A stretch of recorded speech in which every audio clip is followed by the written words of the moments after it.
بادشاہ نہیں کہا گیا، ان کو ڈکٹیٹر اور جو ہے آمر نہیں کہا گیا، ان کو کیا کہا گیا؟ ان کو خلیفہ کہا گیا۔ یہ ہے خلیفہ، یہ خلافت کا تصور تھا جس کے لیے اللہ تعالیٰ نے علم کا خزانہ دیا تھا۔ وَعَلَّمَ آدَمَ الْأَسْمَاءَ كُلَّهَا، ہم نے آدم کو تمام اشیاء کا علم دیا۔ یہ سمجھ لیجئے کہ علم کا مقصد ایک تو یہ ہے کہ انسان اپنے مقام کو سمجھے، اپنے رب کو سمجھے، اللہ تعالیٰ سے اپنے رشتے کو استوار کرے، اپنی زندگی کو اللہ رب العالمین کے عرفان سے مقدس اور عارفہ بنائے۔ لیکن دوسرا مقصد یہ ہے یہ جس زمین پر انسان اللہ کا خلیفہ ہے، اس زمین پر اللہ کا نظام چلے۔ یہ ہے جو ہے اسلام کے تصور علم کا جو منتہا ہے، یہ اس کا مقصود یہ ہے کہ اس زمین پر اللہ کے علاوہ کسی کے نہ چلے۔ میں آپ سے عرض کر دوں، آپ نے شاہ ولی اللہ رحمۃ اللہ علیہ کا نام سنا ہوگا۔ شاہ ولی اللہ کے ایک بیٹے ہیں، امت مسلمہ کے بہت بڑے محسن ہیں۔ میں اپنے مختصر اور طالب علمانہ علم کے اعتبار سے کہہ سکتا ہوں کہ ہندوستان کے بر صغیر کے مسلمانوں پر کسی ایک خاندان کا اگر سب سے زیادہ احسان ہے تو وہ شاہ ولی اللہ رحمۃ اللہ علیہ کا خاندان ہے۔ شاہ ولی اللہ خود اپنے زمانے کے ایک عالم ربانی، ان کے بیٹے ایک سے ایک دین کے بڑے خادم شاہ عبد القادر رحمۃ اللہ علیہ، جنہوں نے قرآن مجید کا پہلا بامحاورہ ترجمہ کیا اور تفسیر لکھی موضوع القرآن کے نام سے۔ انہوں نے ایک جگہ لکھا کہ اللہ رب العالمین کی کبریائی کا قیام، اللہ کی کبریائی کا اعلان، یہ جو ہے محمد الرسول اللہ صلی اللہ علیہ وسلم اور آپ کی امت کے بعثت کے مقاصد میں ہے۔ تو یہ اس کا مطلب یہ ہے کہ بعض لوگ یہ سمجھتے ہیں کہ اللہ کی کبریائی کا اعلان کا کام اس پہ ختم ہو گیا کہ ہم نے اذان کی آواز بلند کر دی، اللہ اکبر۔ شاہ صاحب کہتے ہیں بات مکمل نہیں ہے، یہ تو پہلا قدم ہے کہ انسان اللہ کے علاوہ دوسروں کی کبریائی اور دوسروں کی جے کو چھوڑ کر کے اللہ کی جے بولے، اللہ اکبر۔ اور اس کا منتہا یہ ہے، اس کا آخری کلائمیکس یہ ہے، اس کا کمال یہ ہے کہ اس زمین پر اللہ کے علاوہ کسی کے نہیں چلے۔ یہ ہے وہ چیز جس کے لیے ہمیں علم حاصل کرنا ہے۔ معاف کیجئے، اسلام کا جو تصور علم ہے اور اسلامی تصور علم کا جو تصور انقلاب ہے وہ یہ ہے، انسان کو غلام نہیں بنا سکتا، انسان پہ خدائی نہیں کر سکتا۔ آپ سے میں عرض کر دوں، جب یہ اسلام کا یہ تصور علم آیا اور اسلامی تصور علم کا یہ انقلابی تصور دنیا نے دیکھا، اٹھا کے دنیا کی تاریخ دیکھ لیجئے، ایک سنگل مثال نہیں مل سکتی ہے کسی مذہب کے تاریخ میں۔ محمد رسول اللہ صلی اللہ علیہ وسلم کے دیوانوں نے جب اللہ کی کبریائی قائم کی اس زمین کے اوپر تو کیا ہوا؟ اس زمانے میں حضرت ابو بکر ہیں، خلیفہ ہوئے شام کے ٹائم میں، صبح نکلتے ہیں، اپنا کپڑے کا گٹھا لے کے جا رہے ہیں، ایک بچی نے آ کے پکڑ لیا اور کہا ابو بکر میں نے سنا ہے آپ خلیفہ ہو گئے ہیں، تو میری بکریاں کون دھوئے گا؟ ابو بکر نے اس بچی کو گود میں اٹھا لیا، کہا بیٹی خلیفہ ہونے سے کیا ہوا، خلیفہ تو قوم کا خادم ہوتا ہے، میں انشاءاللہ اور پابندی سے تمہاری بکریاں دھونے آیا کروں گا۔ وہ عمر جس دن انتقال ہوتا ہے اس دن یورپ کے مرکز میں، یورپ کے بطن میں، بالکل آرمینیا میں جہاد چل رہا تھا۔ وہ عمر جانتے ہیں مسجد میں خطبہ دے رہے تھے، کہا کہ لوگوں تم نے اللہ اور اس کے رسول کے حوالے سے مجھے خلیفہ مانا ہے تو تم پہ فرض ہے کہ تم میری اطاعت کرو۔ اس کے بعد تھوڑا سا توقف اختیار کیا، تھوڑا خاموش ہو گئے، اس کے بعد بولے، کہا اچھا یہ بتاؤ اگر میں کبھی ٹیڑھا چلنے لگوں تو کیا کرو گے؟ بڑے بڑے صحابہ خاموش رہے۔ کبار صحابہ کے بارے میں آتا ہے سیرت کی کتابوں میں کہ وہ خاموش رہے، لوگوں نے سوچا اگر عمر ٹیڑھا چل لیں گے تو کیا ہوگا؟ پیچھے مسجد کے بالکل پیچھے ایک بدو صحابی بیٹھے ہوئے تھے گاؤں کے، اٹھ کے کھڑے ہو گئے، تلوار نکالی اور دکھاتے ہوئے کہا عمر ٹیڑھا چلنے لگو گے نا تو اسی سے سیدھا کر دیں گے۔ حضرت عمر نے نہیں کہا کہ مسلمانوں دیکھو تمہارے خلیفہ کی شان میں گستاخی ہو رہی ہے، یہ بدتمیزی کر رہا ہے، یہ اس کو کوڑے لگاؤ، اس کا سر قلم کر دو۔ حضرت عمر کے بارے میں آتا ہے فوراً ممبر سے نیچے اترے، سجدے میں چلے گئے، پھوٹ پھوٹ کر رونے لگے، بہت زور زور سے بولنے بھی لگے، کہنے لگے اے اللہ تیرا کتنا بڑا کرم ہے کہ تو نے ایسے لوگوں کو پیدا کیا ہے کہ عمر اگر کبھی ٹیڑھا چلنے لگے تو انہیں اسے سیدھا کرنا آتا ہے۔ میرے بھائیوں اور میرے دوستوں، جب اسلام اپنے تصور علم کے ساتھ آتا ہے تو اس میں اللہ رب العالمین ان لوگوں کو عقل مند قرار دیتے ہیں جو اللہ کی نشانیوں کو سمجھتے ہیں، جو اللہ کے کائنات میں اللہ کی نشانیوں کو پاتے ہیں۔ اگر آپ دیکھیں، آپ سے طالب علم ہیں، آپ تعلیمی اداروں سے وابستہ ہیں، آپ کے اساتذہ ہوں گے، ہم نے بھی مدرسے میں پڑھا، کالج میں پڑھا، یونیورسٹی میں تعلیم حاصل کی۔ میں آج بتا رہا ہوں کہ مدرسے کے بعد جب میں کالج میں گیا مجھے اچھی طرح اس وقت معلوم ہوا کہ مکتب کی تعلیم کی کیا برکت ہے، مدرسے کی تعلیم کی کیا برکت ہے۔ آج علم کا وہ تصور جس کا سرا اللہ کی کتاب اور اللہ کے نبی کی زندگی اور سیرت سے نہیں جڑا ہوا ہے، وہ تعلیم کا پورا نظام انسانیت کے لیے تباہ کن ہے، انسانیت کے لیے مہلک ہے۔ امت مسلمہ اس کا بدل پیش کر سکتی ہے۔ اللہ تعالیٰ نے قرآن مجید میں کہا اللہ کے نزدیک کون عقل مند ہے، who are the intellectuals in the light of Quran and Sunnah. کون لوگ ہیں جو قرآن و سنت کی روشنی میں دانشور ہیں؟ کیا آپ کے یہ دانشور جو اخباروں میں چھپتے ہیں، معاف کیجیے گا، ان کو قرآن نہیں دانشور مانتا، ان کو قرآن نہیں انٹلیکچوئل مانتا. قرآن نے اعلان کر دیا ہے ان فی خلق السماوات والارض واختلاف اللیل والنہار لآیات لأولی الالباب، بے شک زمین اور آسمان کی تخلیق اور رات و دن کے ایک دوسرے کے بعد آنے جانے میں نشانیاں ہیں عقل مندوں کے لیے. تو عقل مند کون ہوئے؟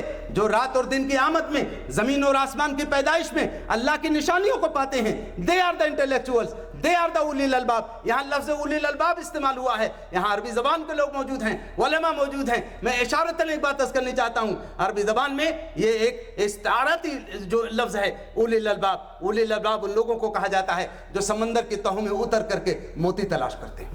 اللہ تعالیٰ اپنے ماننے والوں کو سمندر کی تہوں میں اتر کر کے موتی تلاش کرنے والوں کا کیڈر کے بطور دیکھنا چاہتا ہے. اللہ تعالیٰ رسول اللہ کی اس امت کو بیک بینچر نہیں دیکھنا چاہتا.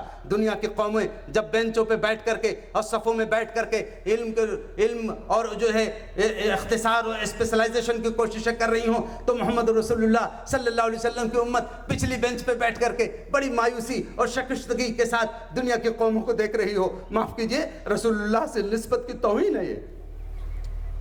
ہمارے نبی نے فرمایا اگر آج تم نے ایک چیز کی تخلیق کی، ایک چیز کو کھوجا، ایک چیز کی بنیاد رکھی، ایک کوئی چیز تم نے انوینٹ کیا اور اگلا دن اس کے ذکر میں کھو دیا، تو فرمایا تم نے اگلے دن کو برباد کر دیا.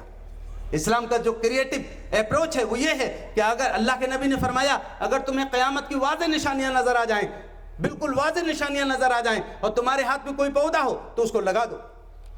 اللہ تعالیٰ اقبال کی روح کو تسکین دے. عجیب و غریب بات کہہ گیا، کہا کہ ستاروں سے آگے جہاں اور بھی ہیں، ابھی عشق کے امتحان اور بھی ہیں، اسی روز و شب میں الجھ کر نہ رہ جا کہ تیرے زمان و مکان اور بھی ہیں، اور قناعت نہ کر عالم رنگ و بو پر زمین اور بھی آسمان اور بھی ہیں.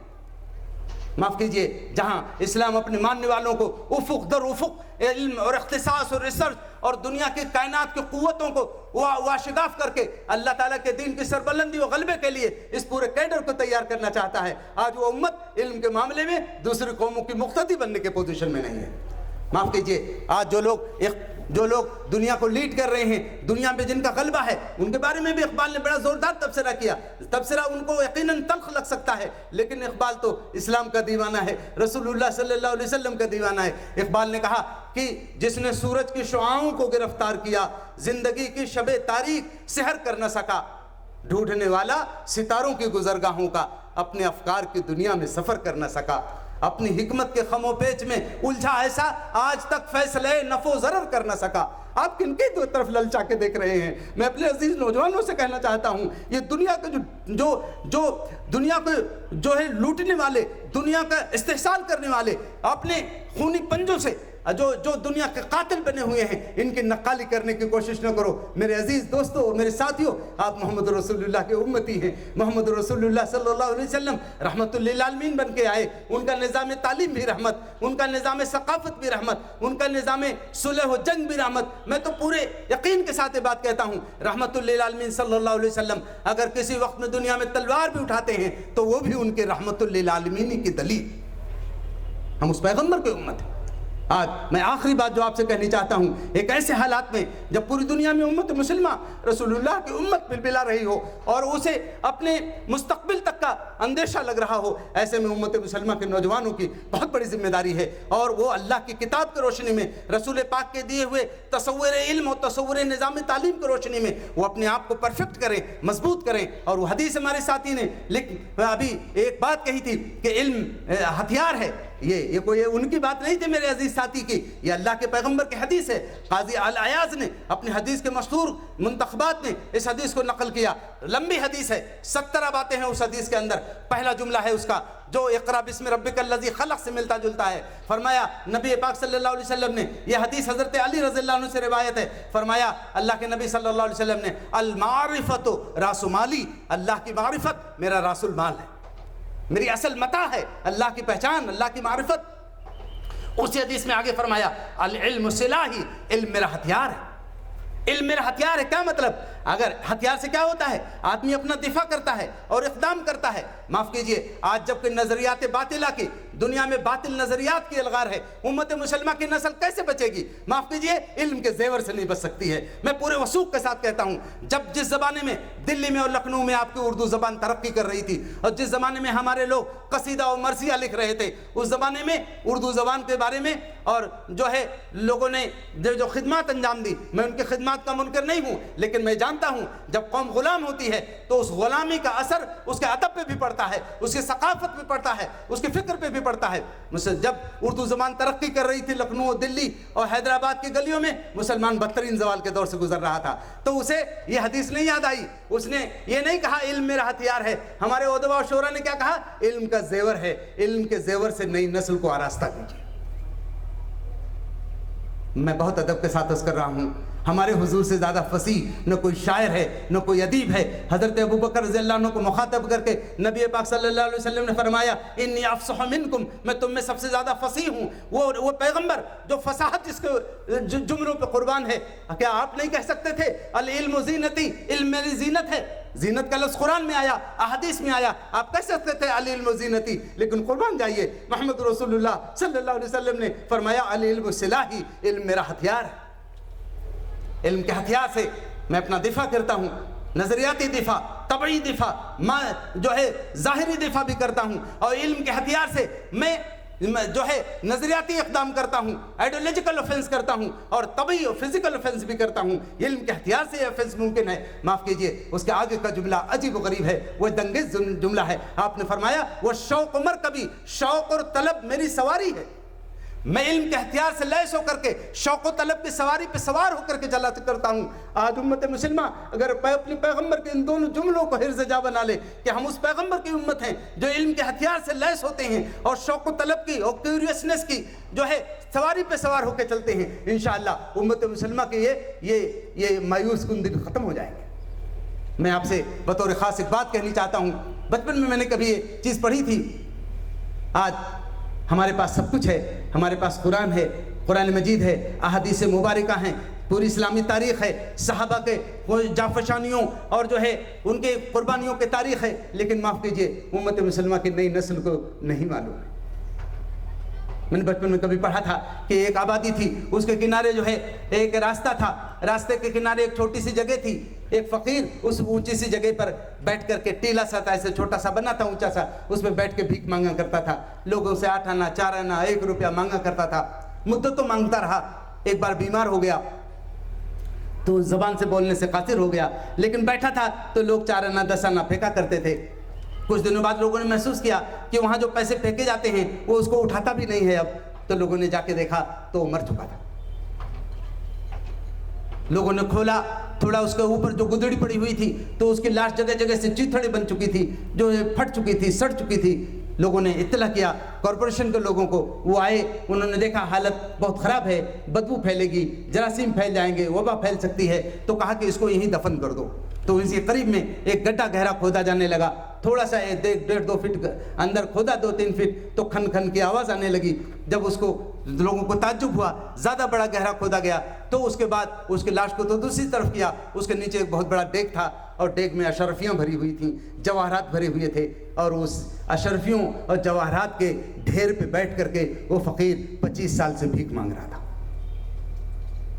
اگر اسے معلوم ہوتا کہ میرے پاس یہ خزانہ ہے، میرے پاس یہ دولت ہے، تو کیا اس کی غیرت گوارا کرتی کسی کے سامنے ہاتھ پھیلانے کو؟ معاف کیجئے، مجھے کہنے دیجئے، بڑی تلخ بات میں کہنے جا رہا ہوں کہ مجھے لگتا ہے امت محمدیہ صلی اللہ علیہ وسلم کے نوجوانوں کی اکثریت یہ اس بات پہ تو فخر کرتی ہے کہ رسول اللہ صلی اللہ علیہ وسلم سے اسے نسبت ہے، لیکن وہ جانتی ہی نہیں کہ اس نسبت کی نعمت کیا ہے، اس نسبت کی معنویت کیا ہے، اس نسبت کی انقلابیت کیا ہے۔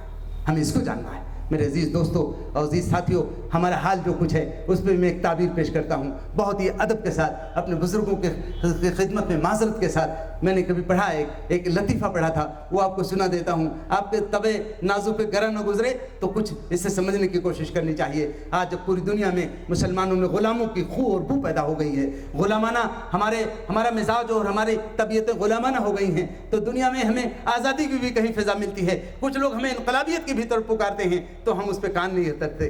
کہا جاتا ہے ایک سینما ہال کے مالک کے پاس وہ جو ہے بڑا ہنگامہ ہو جاتا تھا، جو ہے کاؤنٹر پر لوگ شور شرابہ کرنے لگتے، تو اس نے ایک طوطا پالا، طوطا پالا تو اس کو یہ سکھایا لائن سے آئیے، لائن سے آئیے، لائن سے آئیے، لائن سے آئیے، تو اس کو جب پرفیکٹ ہو گیا تو جو لوگ ہنگامہ کرنے لگتے اور وہاں کاؤنٹر پہ بھیڑ کرتے تو وہ چلانے لگتا لائن سے آئیے، لائن سے آئیے، لائن سے آئیے، اتنا چلاتا کہ لوگ مجبور ہو جاتے لائن سے آنے۔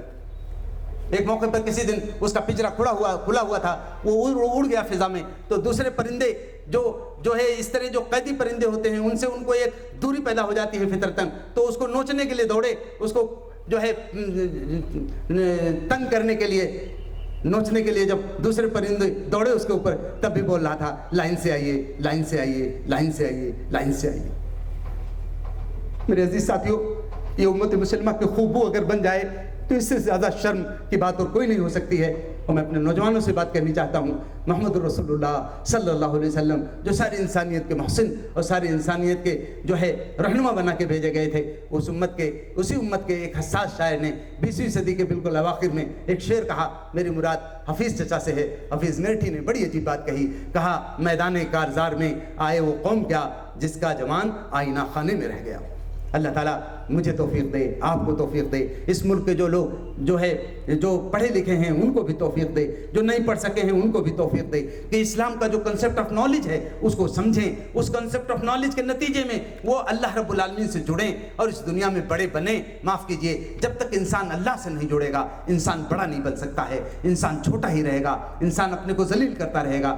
ضرورت اس بات کی ہے کہ مسلمان پوری دنیا کے لوگوں کو ہر each and every segment of life, each and every segment of community, تمام لوگوں کو جو اسلام کا تصور علم ہے وہ دیں اور یہ بتائیں کہ آپ کے رب نے آپ کو سب سے اونچا بنایا ہے۔ آپ اپنے رب کو نہیں پہچانیں گے تو دنیا میں ذلیل ہو جائیں گے۔ میں اللہ تعالیٰ سے دعا کرتا ہوں اللہ تعالیٰ مجھ کو بھی ان حقائق کو سمجھنے، اپنے دل میں اتارنے کی توفیق عطا فرمائے، اور آج امت مسلمہ جن پریشانیوں سے دوچار ہے اللہ تعالیٰ اس کا تدارک فرما دے۔ اور اس سے بھی آگے میں کہنی چاہتا ہوں، پوری دنیا میں انسان جس طرح سے پستی کی طرف جا رہا ہے اس کا حل اسلام میں ہے، اس کا حل قرآن میں ہے۔ اللہ تعالیٰ ہم کو توفیق دے کہ ہم انسان کے سامنے وہ حل پیش کر سکیں۔ اللہ تعالیٰ ہم سب کی مدد فرمائے۔ وآخر دعوانا ان الحمدللہ رب العالمین۔ السلام علیکم ورحمۃ اللہ وبرکاتہ۔ وہ یہ ہے کہ حضرت مولانا جمیل صدیقی صاحب کی ایک اور اہم تقریر جس کا عنوان ہے وہ معزز تھے زمانے میں مسلمان ہو کر، اگلے سیشن میں ہے انشاءاللہ، اگلے سیشن میں تقریر ہوگی۔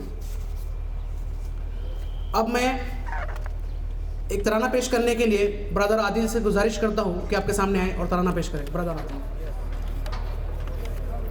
السلام علیکم ورحمۃ اللہ وبرکاتہ۔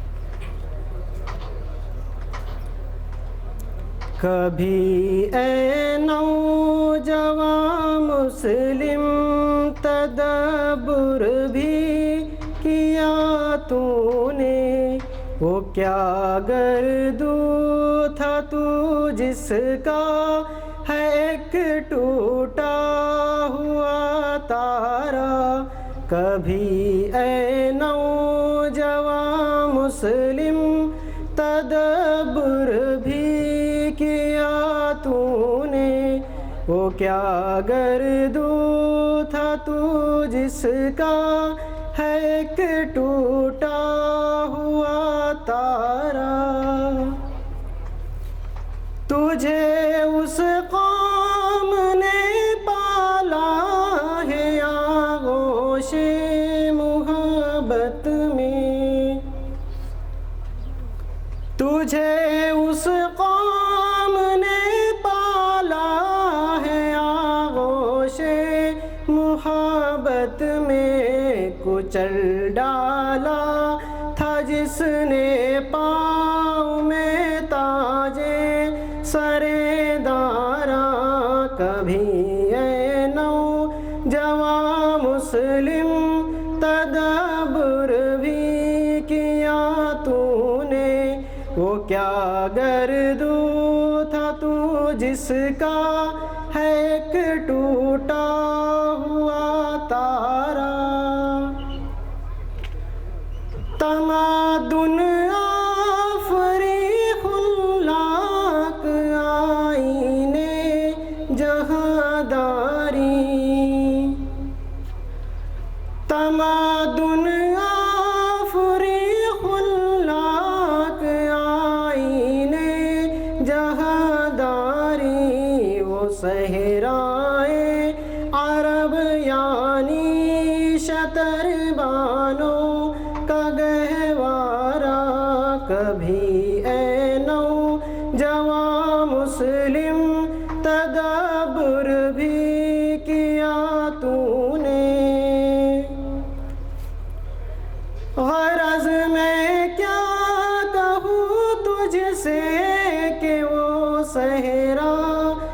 نشی کیا تھے،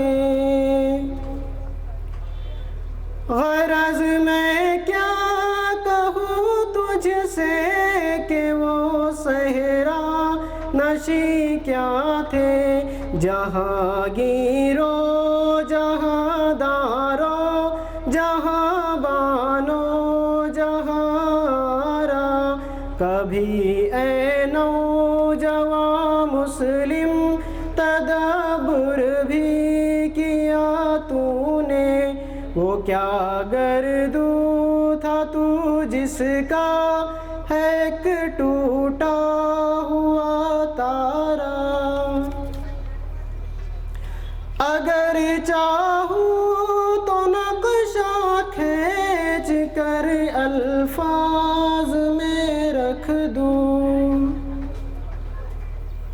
اگر چاہوں تو نقشہ کھینچ کر الفاظ میں رکھ دوں، مگر تیرے تخیل سے فزوں تر ہے وہ نظارہ، کبھی اے نوجوان مسلم تدبر بھی کیا تو نے، وہ کیا گردو تھا تو جس کا ہے ایک ٹوٹا ہوا تارا، تجھے آبا سے اپنے کوئی نسبت ہو نہیں سکتی، تجھے آبا سے اپنے کوئی نسبت ہو نہیں سکتی، کہ تو گفتار وہ کردار تو ثابت وہ سیارہ، کبھی اے نوجوان مسلم تدبر بھی کیا تو نے، گوا دی ہم نے جو اسلاف سے میراث پائی تھی، گوا دی ہم نے جو اسلاف سے میراث پائی تھی، ثریا سے زمیں پر آسمان ہم کو دے مارا، کبھی اے نوجوان مسلم تدبر بھی کیا تو نے، وہ کیا گردو تھا تو جس کا ہے ایک ٹوٹا ہوا تارا، کبھی اے نوجوان مسلم تدبر بھی کیا تو نے۔ السلام علیکم۔ عزیز ساتھیوں، آپ سبھی سے گزارش ہے کہ تھوڑا نظم و ضبط کا مظاہرہ کریں۔ ابھی ہمارے سامنے ایک نہایت اہم تقریر جو ہمارے تزکیہ نفس کے تعلق سے ہے پیش ہونے جا رہی ہے۔ آپ سے گزارش کرتا ہوں کہ آپ آرام سے اور اطمینان سے بیٹھ جائیں۔ ہمارے اگلا عنوان قد افلح من تزکیٰ، اس عنوان کے تحت میں دعوت کلام دینے جا رہا ہوں، جو حضرت بہت دور سے ہمارے پاس سفر کی صحبتیں برداشت کرتے ہوئے تشریف لائے۔ میری مراد مولانا محترم مصطفیٰ مظاہری صاحب محتمم مصباح العلوم لاتور سے ہے۔ میں ان سے گزارش کرتا ہوں کہ وہ آئے اور یہاں پر۔ السلام علیکم ورحمۃ اللہ وبرکاتہ۔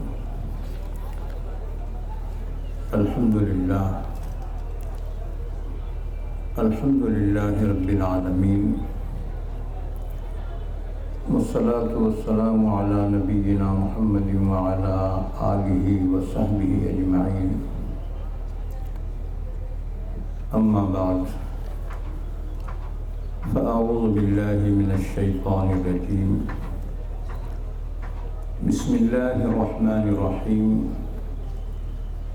قد افلح من تزکیٰ وذكر اسم ربه فصلى بل تؤثرون الحياة الدنيا والآخرة خير وأبقى إن هذا لفي الصحف الأولى صحف إبراهيم وموسى.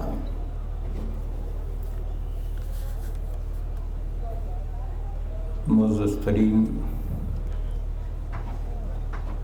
حضرات علماء کرام، تنظیم کے ذمہ داران، بزرگان ملت، نوجوانوں، عزیزو بھائی،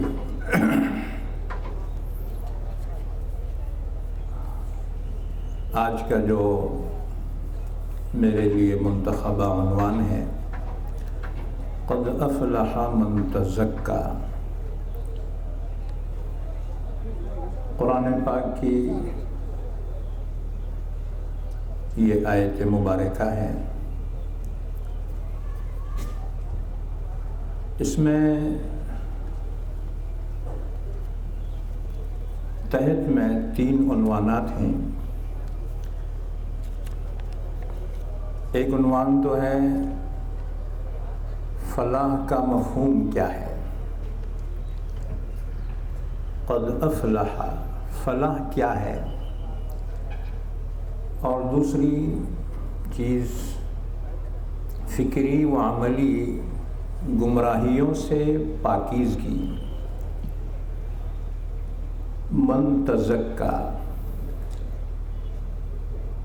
اور تیسری چیز ہے کالجز کی برائیاں، خصوصاً بے حیائی و عریانیت، لغویات سے دوری وغیرہ. گویا ایک وسیع عنوان کے تحت ذیلی 3 عنوان ہیں. ان میں سے نمبر 1 فلاح کیا ہے. قد افلح من تزکا، جس نے تزکیہ نفس کیا یقیناً وہ کامیاب ہو گیا. فلاح کا ترجمہ اردو میں کامیابی کا ہے، بامراد ہونا، لیکن یہ مکمل ترجمہ نہیں ہو سکتا. عربی زبان اللہ کے کلام کی زبان ہے، نہایت وسیع ترین زبان ہے. اردو اور کوئی بھی زبان فلاح کا صحیح ترجمہ یا صحیح مفہوم پیش نہیں کر سکتی. آئیے اس فلاح کو ہم سمجھیں کہ فلاح کیا ہے. قرآن پاک میں جا بجا اس کا ذکر آیا ہے، اور اذانوں میں، اقامت میں، حی علی الفلاح، آؤ فلاح کی طرف. وہ فلاح کیا ہے؟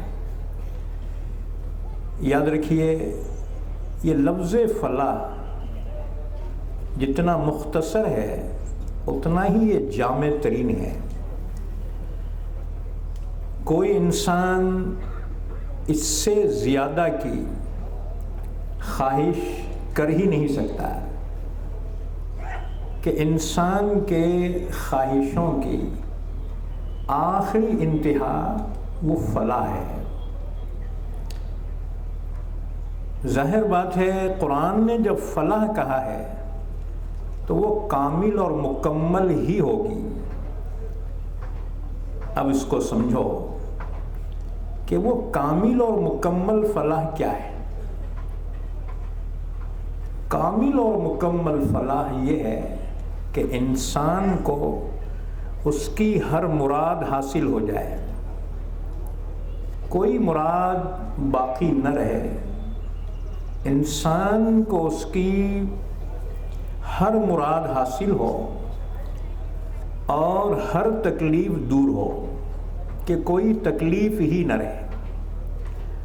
ظاہر بات ہے دنیا میں بڑے سے بڑے بادشاہ کو بھی یہ چیز حاصل نہیں ہے، بلکہ کوئی ولی یا نبی الانبیاء کو بھی یہ چیز دنیا میں حاصل نہیں، اس لیے کہ دنیا فلاح کی جگہ ہی نہیں ہے، اس لیے کہ دنیا میں بہت سی انسان کی چاہتیں پوری نہیں ہوتی، اور کوئی انسان دنیا میں ایسا نہیں ہے کہ جسے کبھی کوئی تکلیف نہ پہنچی ہو۔ ہر انسان کو ضرور کوئی نہ کوئی تکلیف ہے، جس کا اظہار بعض کرتے ہیں اور بعض اس کو پی جاتے ہیں۔ یاد رکھو، اسی وجہ سے وہ فلاح کا اصل مقام آخرت ہے اور جنت ہے۔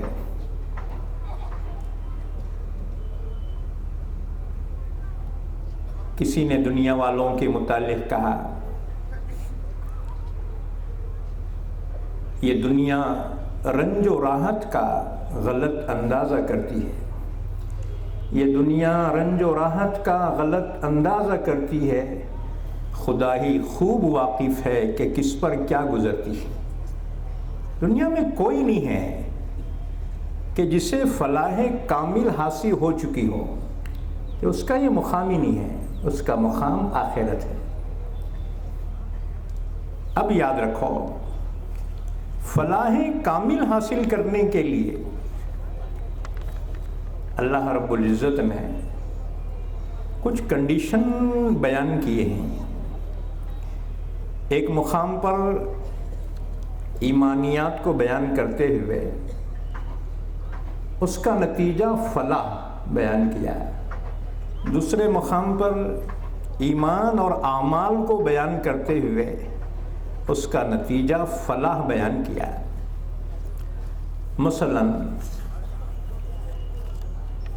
شروع میں قرآن پاک کے تعارف کے ساتھ ساتھ اس فلاح کی کنڈیشنز کو بیان کیا ہے۔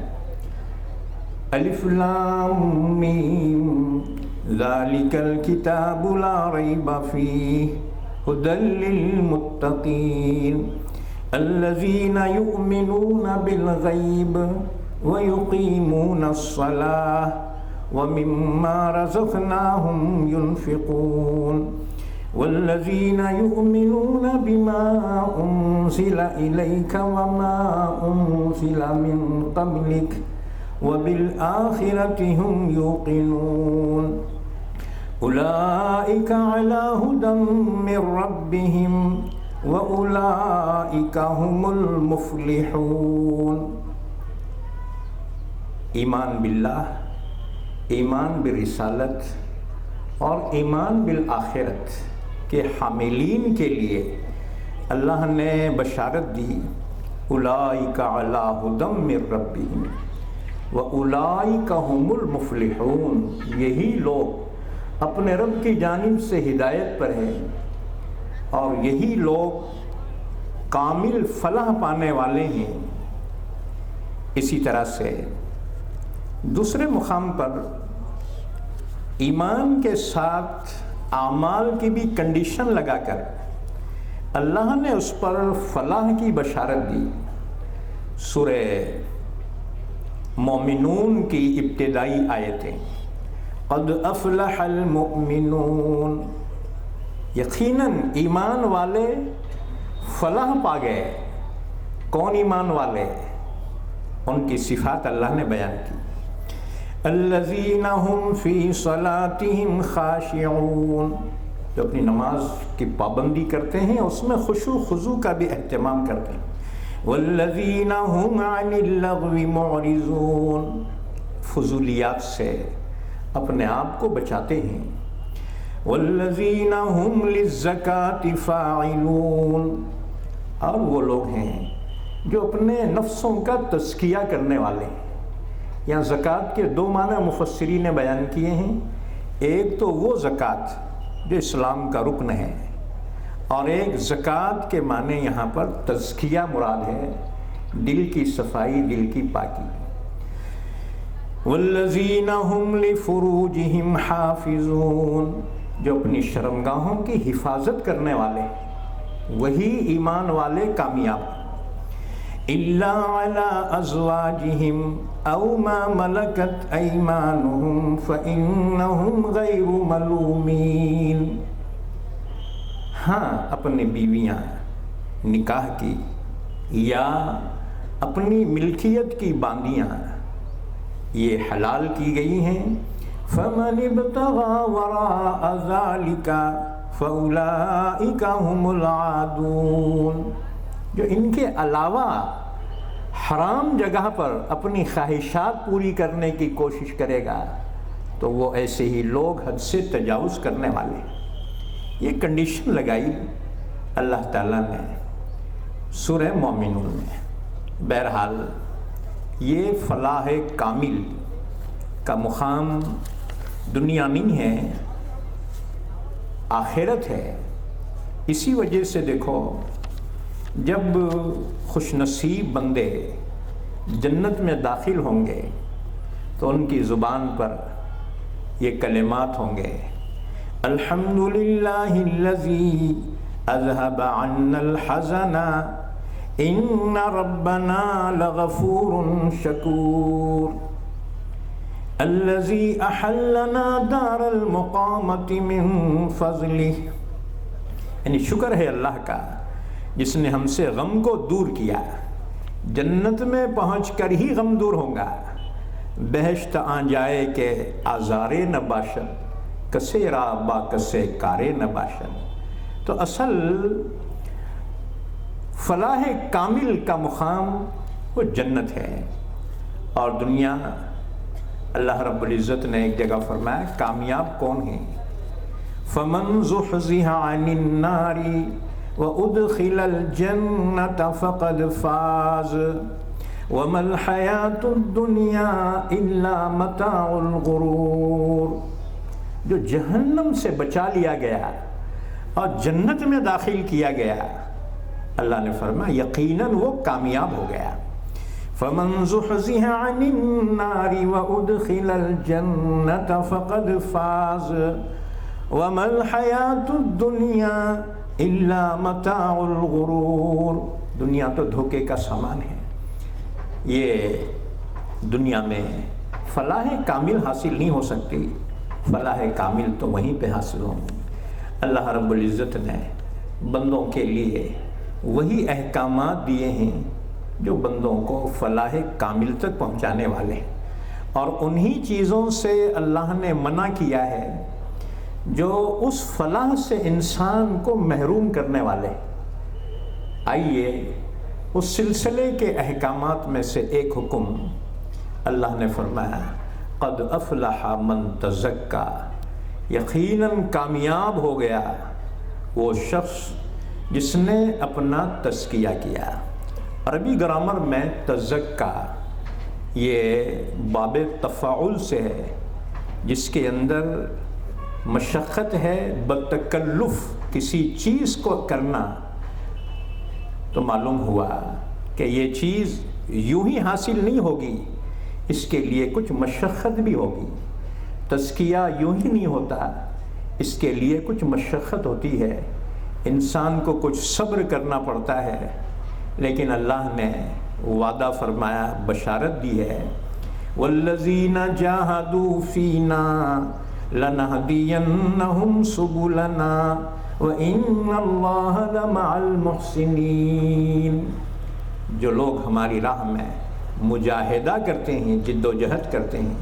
یہاں جاہدو سے مراد جہاد نہیں ہے، مجاہدہ ہے، اس لیے کہ یہ آیت مکے میں نازل ہوئی ہے، اور مکے میں وہ حکم ابھی نہیں آیا تھا، مکے میں تو مجاہدہ ہی چل رہا تھا، وہ تو ہجرت کے بعد کے احکامات ہیں۔ والذین جاہدوا فینا لنہدینہم سبلنا، جو راہ خدا میں مجاہدے کے لیے اپنے آپ کو پیش کرتے ہیں، اللہ کی مدد شامل حال ہوتی ہے، اور اللہ کی رحمت اس کی معین و مددگار ہوتی ہے۔ یہاں پر تزکیہ، نفس کا تزکیہ کیا چیز ہے؟ یاد رکھو، انسان کے اندر ایک گوشت کا لوتھڑا ہے. رسول اللہ صلی اللہ علیہ وسلم نے فرمایا ان فی الجسد مضغہ، ایک گوشت کا لوتھڑا ہے صنوبری شکل کا. اذا صلحت صلح الجسد کلہ و اذا فسدت فسد الجسد کلہ. اگر وہ سدھر گیا انسان کا پورا نظام جسم سدھر گیا. و اذا فسدت فسد الجسد کلہ، اور اگر وہ بگڑ گیا سارا نظام جسم انسان کا بگڑ گیا. اور اسی طرح سے اس کا نظام فکر بھی بگڑ گیا. اللہ رب العزت نے فرمایا وہ نفس انسانی ہمیشہ انسان کو برائی پر آمادہ کرتا ہے. نفس کی دو صفت ہیں، ایک ہے شہوت اور دوسرے غفلت. اور شہوت غفلت ہی کی وجہ سے ہوتی ہے اور غفلت شہوت ہی کی وجہ سے ہوتی ہے. انسان پر جب شہوت غالب آتی ہے تو ضرور ہے کہ اسے اللہ کے عذاب سے غفلت ہو جاتی ہے. تو نفس کے سلسلے میں اللہ نے فرمایا وَمَا أُبَرِّئُ نَفْسِي إِنَّ النَّفْسَ لَأَمَّارَةٌ بِالسُّوءِ إِلَّا مَا رَحِمَ رَبِّي إِنَّ رَبِّي غَفُورٌ رَحِيمٌ. حضرت یوسف علیہ السلام نے فرمایا تھا، سورہ یوسف کی آیت ہے کہ میں اپنے نفس کی برات نہیں کرتا، اس لیے کہ نفس تو برائی پر ابھارنے ہی والا ہے. نفس کی صفت ہے کہ وہ شہوت پر آمادہ کرتا ہے.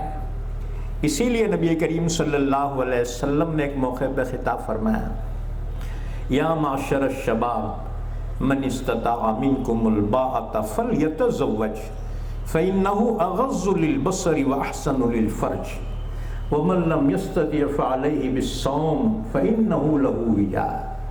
آپ نے فرمایا اے نوجوانوں، تم میں اگر استطاعت ہے تو نکاح کر لو، اس لیے کہ یہ نگاہوں کو نیچے کرنے والا ہے، نگاہوں میں حیا پیدا کرنے والا ہے اور شرمگاہوں کی حفاظت کرنے والا ہے.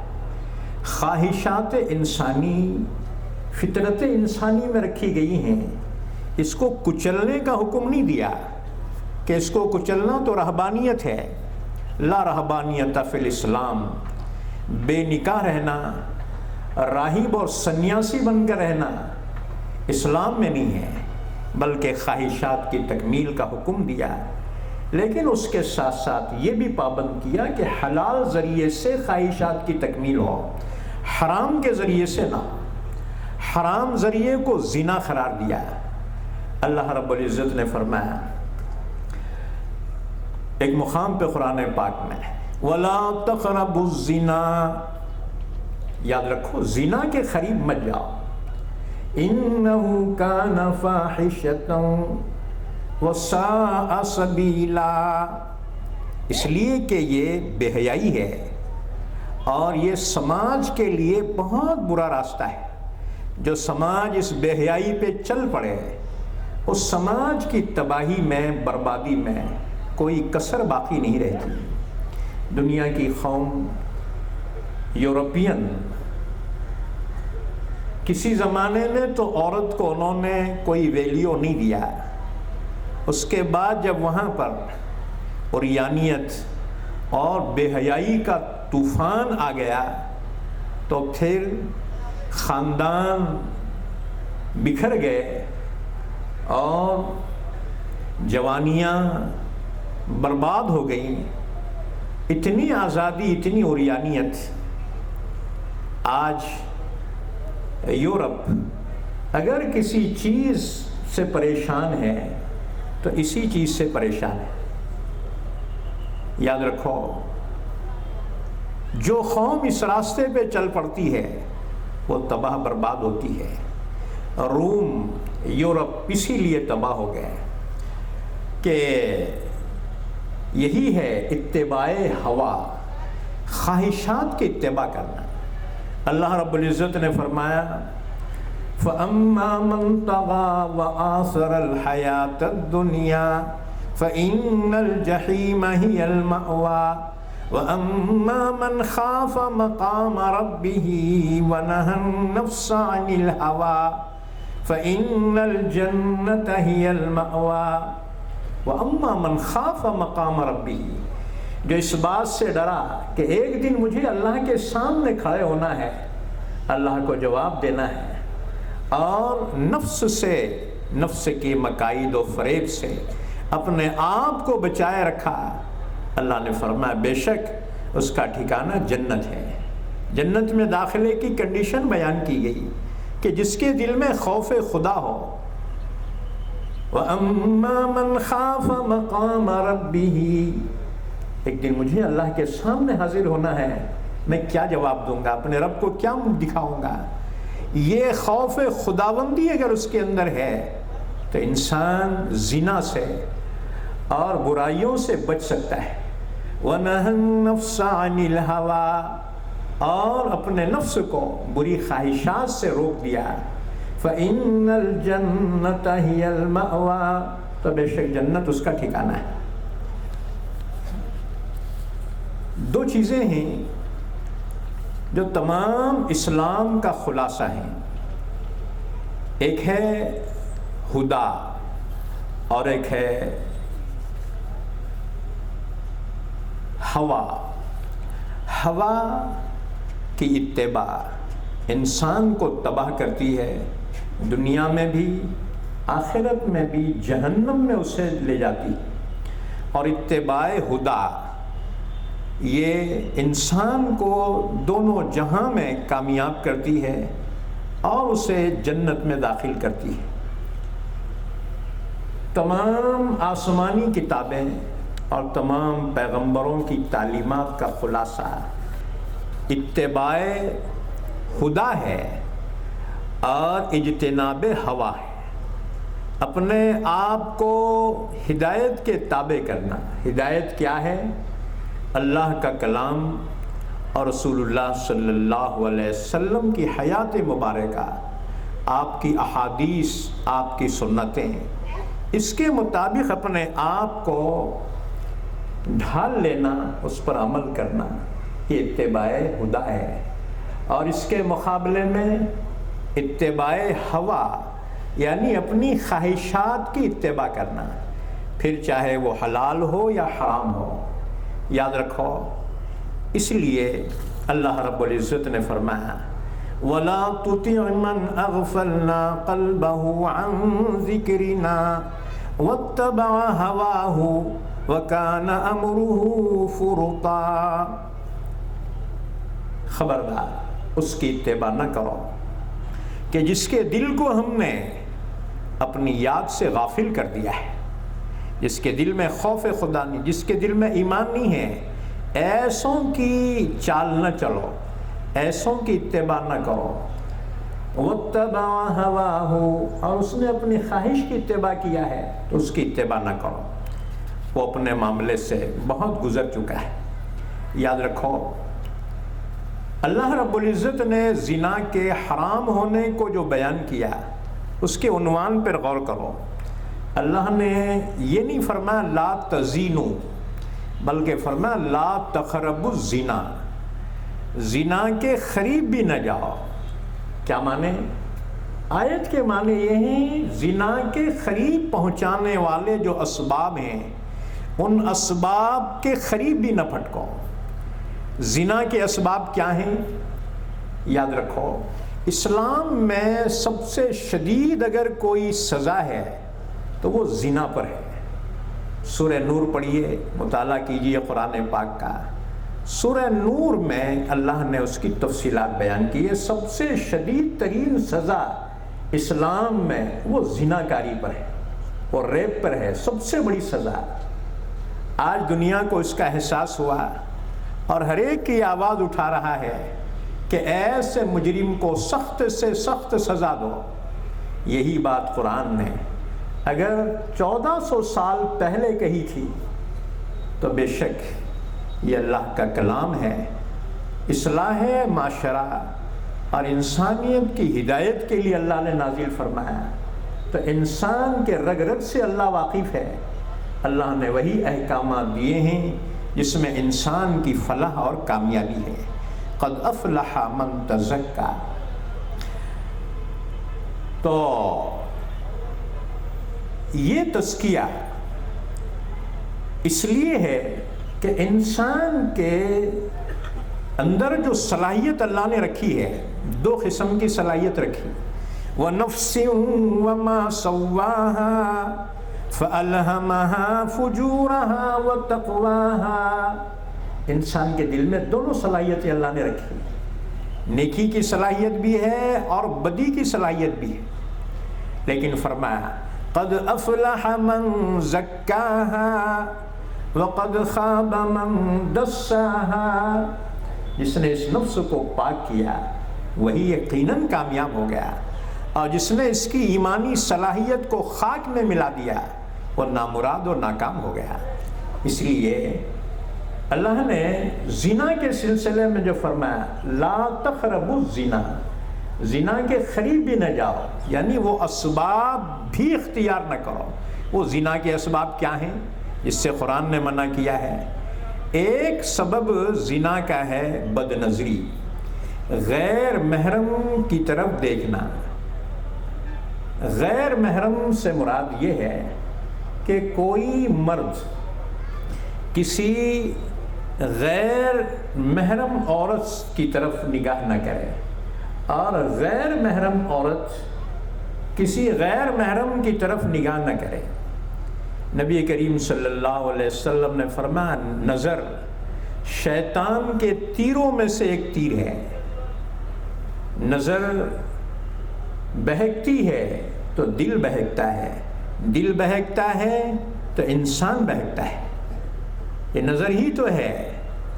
بے حجابانہ جو پڑتی ہے تو یہ نظر سے بات کرتی ہے اور گناہ کا پیغام دیتی ہے. اسی لیے نبی کریم صلی اللہ علیہ وسلم کی حدیث مبارکہ آپ صلی اللہ علیہ وسلم تشریف فرما ہے. ام المومنین حضرت ام سلمہ رضی اللہ تعالیٰ عنہ اور ام المومنین حضرت میمونہ رضی اللہ عنہ موجود ہیں. اتنے میں ایک نابینا صحابی آئے، اندھے. عبداللہ ابن ام مکتوم رسول اللہ صلی اللہ علیہ وسلم سے عرض کر رہے ہیں یا رسول اللہ صلی اللہ علیہ وسلم کیا میں آ سکتا ہوں؟ اجازت طلب کر رہے ہیں. آپ انکار نہیں کر سکتے تھے. کیوں؟ کہ اللہ نے سورہ عبسہ انہی کے متعلق نازل فرمائی اور آپ صلی اللہ علیہ وسلم کو تنبیہ فرمائی تھی. اللہ کے نبی صلی اللہ علیہ وسلم نے اجازت دی اور اپنے دونوں بیویوں سے فرمایا احتجیبا منہ، ان سے تم پردے میں ہو جاؤ، پردہ کر لو. نابینا صحابی ہیں، وہ اندھے ہیں، آنکھوں سے دکھتا نہیں ہے. اندازہ لگاؤ پردے کی اہمیت. آپ نے فرمایا احتجیبا منہ، تم ان سے پردے میں ہو جاؤ. ان کی سمجھ میں نہیں آیا. انہوں نے عرض کیا یا رسول اللہ ہوا اعمى لا یبصرون. اجی انہوں اندھے ہیں، ان کو کیا دکھ رہا؟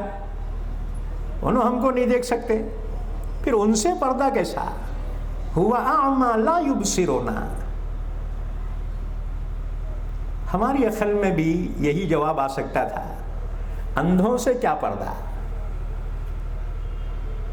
اور نفس اور شیطان ایسے ہیلے بازے لگاتا ہے جیسے جو ہے ہمارا نفس کہتا ہے اپنے بہن کی جیسی ہے نا، ان سے کیا پردہ؟ اچھا یہ ایک دن کا ہے کیا؟ یہ روز اٹھ کے پردہ بولے تو بہت مشکل، کیسا امپاسبل ہے. یہ نفس کے یہ جو ہے چور راستے ہیں، یہ انسان کو شریعت سے ہٹاتا ہے یہ نفس.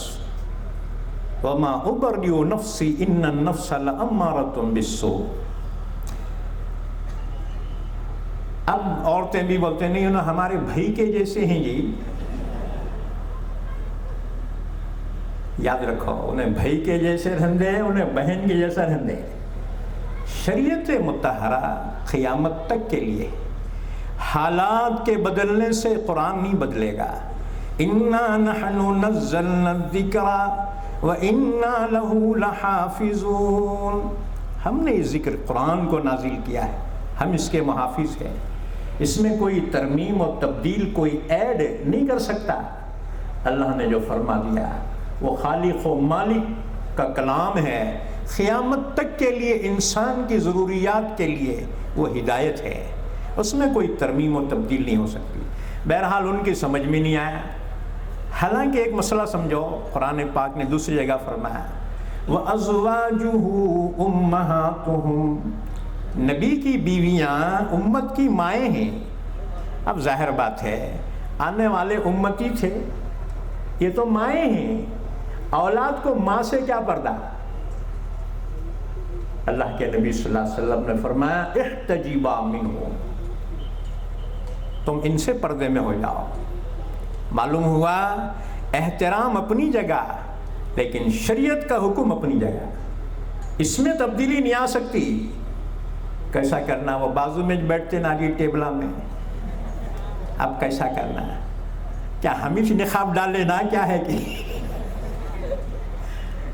تبھی بچ سکتے تھے، تو کیسا بچ سکتے، بہت مشکل. اب بات بولتے نہیں ہمارا دل صاف رہا تو درست ہے، دل ناپاک نہیں رہنا. اللہ نے فرمایا خبردار وَذَرُوا ظَاهِرَ الْإِثْمِ وَبَاطِنَهُ، ظاہری گناہ سے بھی بچو اور دل کے گناہ سے بھی بچو. تو امہات المومنین نے عرض کیا رسول اللہ ہوا اعمیٰ لا یبصرون، اجی انہوں اندھے ہی ہمارے کو کیا دیکھیں گے، ان سے کیا پردہ اندھوں سے. سنو الفاظ رسول اللہ صلی اللہ علیہ وسلم نے جواب میں فرمایا، بہت غصے میں آ گئے آپ. فرمایا افعمیوانی انتما الستما تبصرانی، انہیں اندھے ہو گئے تو تم تو اندھی نہیں ہو گئی ہو، تم تو دیکھ سکتی ہو نا. معلوم ہوا کہ عورت کے لیے غیر مرد کا دیکھنا بھی حرام ہے، جیسے مرد کے لیے غیر محرم عورت کا دیکھنا حرام ہے. ہم بولتے ہیں یہ بہت مشکل ہے.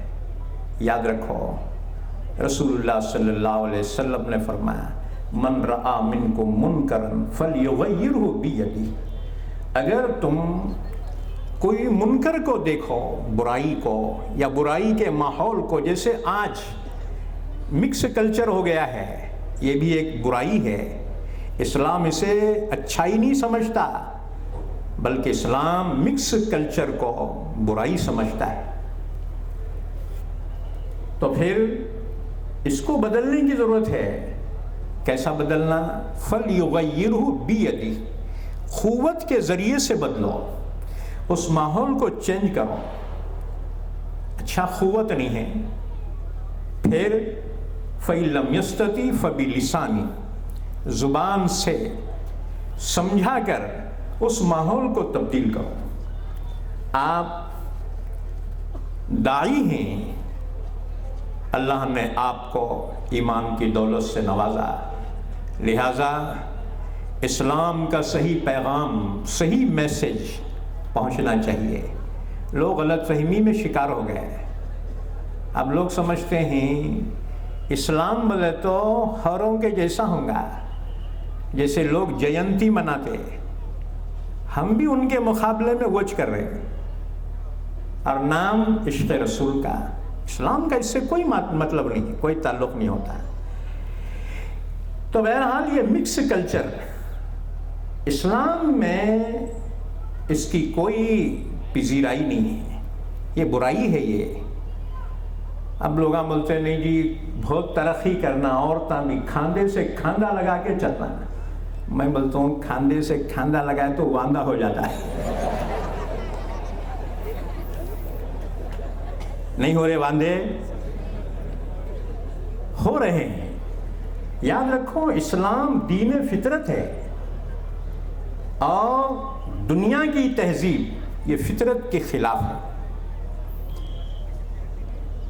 آپ نے فرمایا اگر طاقت سے تم اس ماحول کو نہیں بدل سکتے فَإِن لَمْ يَسْتَطِعْ فَبِلِسَانِهِ، زبان سے ان کو سمجھاؤ. زبان سے نہیں سمجھا سکتے، لٹریچر سے سمجھاؤ، اس سلسلے کے مضامین کے ذریعے سے ان کو جو ہے صحیح پیغام پہنچاؤ کہ وہ پڑھنے کے بعد سمجھیں گے، غور فکر کریں گے. اور اس کے بعد اگر کوئی بحث کرے، الجھ جائے تم سے، تو پھر اللہ کے نبی نے فرمایا فَإِن لَمْ يَسْتَطِعْ فَبِقَلْبِهِ، تو کم سے کم دل سے تو برائی کو برائی سمجھو.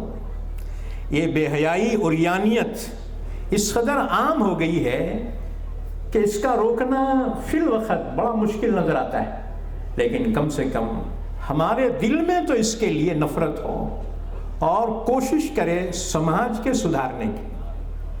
کم سے کم کسی اور کو تو نہیں کہہ سکتے، اپنے بہنوں کو ہی کہہ سکتے ہو. اسلام کی بیٹیوں کو تو اسلام کا پیغام پہنچا سکتے ہو.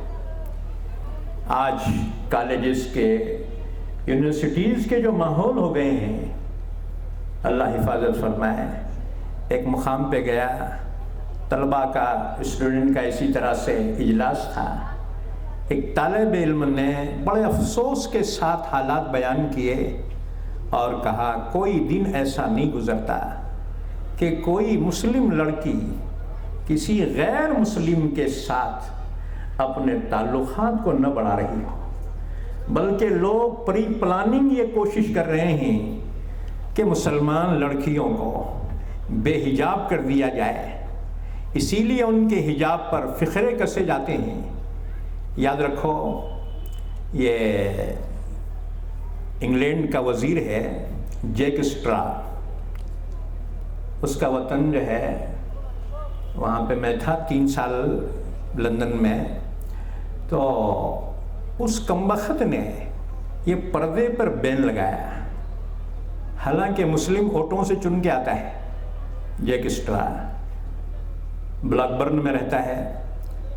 تو اس نے جب بین لگایا، اللہ جزائے خیر دے خواتین اسلام کو، کہ اس کے بعد جو بے پردہ باہر گھوما کرتی تھی، انہوں نے باضابطہ نقاب اور پردے کا اہتمام کرنا شروع کیا. یہ اسلام کی فطرت ہے کہ انہوں نے پھر سے پردے کی بہت زیادہ پابندی شروع کر دی. اللہ ان خواتین کو جزائے خیر عطا فرمائے. ایسے ماحول میں نے دیکھا، کیمبرج یونیورسٹی گیا، آکسفورڈ گیا میں، تو وہاں پر طلباء کا ماحول دیکھا. رمضان المبارک میں کیمبرج یونیورسٹی میں جو 800 سال پرانی یونیورسٹی ہے، وہاں پر 4 مساجد ہیں اور باضابطہ طلباء طالبات روزوں کا اہتمام کرتے ہیں اور نمازوں کا اہتمام کرتے ہیں. یہ تو ہماری پڑواہٹ ہے، راہ فرار ہے، کیسا کرنا نہیں جمتا. ارے نہیں جمتا تو ان کو نہیں جمنا تھا جو اس ماحول میں ہیں کہ جہاں سے اسلام کے اپوز میں پلاننگ ہوتی ہو، اس سرزمین پہ رہتے ہوئے اسلام کے پابند ہونا. ظاہر بات ہے یہ ان کے دلی ایمان کا تقاضا تھا، ان کے ضمیر کی آواز تھی، انہوں نے وہاں بھی پابندی کی. آکسفورڈ یونیورسٹی میں شعبہ اسلامیات میں گیا میں، تو وہاں بھی میں نے دیکھا کہ مسجد میں طلباء طالبات نمازوں کا اہتمام کرتے ہیں. یاد رکھو، نماز وہ بنیادی چیز ہے. ان الصلاۃ تنہا عن الفحشاء والمنکر، بے شک نماز بے حیائی سے اور گناہوں سے روک دیتی ہے. نمازوں کو جو اہتمام کرتے ہیں تو ضرور ہے کہ اس کی نماز کی وجہ سے اللہ کا رجوع حاصل ہوتا ہے، دل میں خوف خدا تقوی پیدا ہوتا ہے، برائی سے وہ بچتا ہے. بلکہ دوسرے بھی جو ہے اس سے ذرا کٹ کے رہتے، نہ کو مول صاحب دکھ رہا، تھوڑی لائٹ داڑھی رکھے، اب کسی کی مجال نہیں ہوگی تمہارے طرف پینگے بڑھانے کی، نہ کو مول صاحب دکھ رہا ہی نہیں۔ یاد رکھو یہ شریعت کا لباس یا چہرہ یا نماز کا اہتمام انسان کو گناہوں سے روکتا ہے۔ تو اللہ نے فرمایا ان الصلاۃ تنہا عن الفحشاء والمنکر۔ اسی طرح سے ایک موقع پہ فرمایا قل انما حرم ربی الفواحش ما ظہر منها وما بطن والاثم والبغی بغیر الحق۔ اللہ نے بے حیائی کو، فواحش کو حرام قرار دیا ہے۔ یاد رکھو بے حیائی کا انجام کیا ہوگا؟ حضرت عبداللہ ابن عمر رضی اللہ تعالیٰ عنہ کی روایت ہے، رسول اللہ صلی اللہ علیہ وسلم نے ارشاد فرمایا اللہ جب کسی بندے کی ہلاکت کا فیصلہ فرماتے ہیں تو سب سے پہلے اس سے شرم و حیا کو چھین لیتے ہیں، اور جب اس سے حیا جاتی رہی تو تم اس کی بے حیائیوں کی وجہ سے اس سے شدید نفرت کرنے لگتے ہو، اور جب اس کی یہ حالت ہو جائے تو اس سے امانت بھی چھین لی جاتی ہے، اور جب اس سے امانت چھین لی جاتی ہے تو تم اس کی بددیانتی کی وجہ سے اسے نیرا خائن اور دھوکے باز پاتے ہو، اور جب اس کی حالت یہاں تک پہنچ جائے تو اس سے اللہ کی رحمت بھی چھن جاتی ہے، اور جب رحمت چھن جائے تو تم اس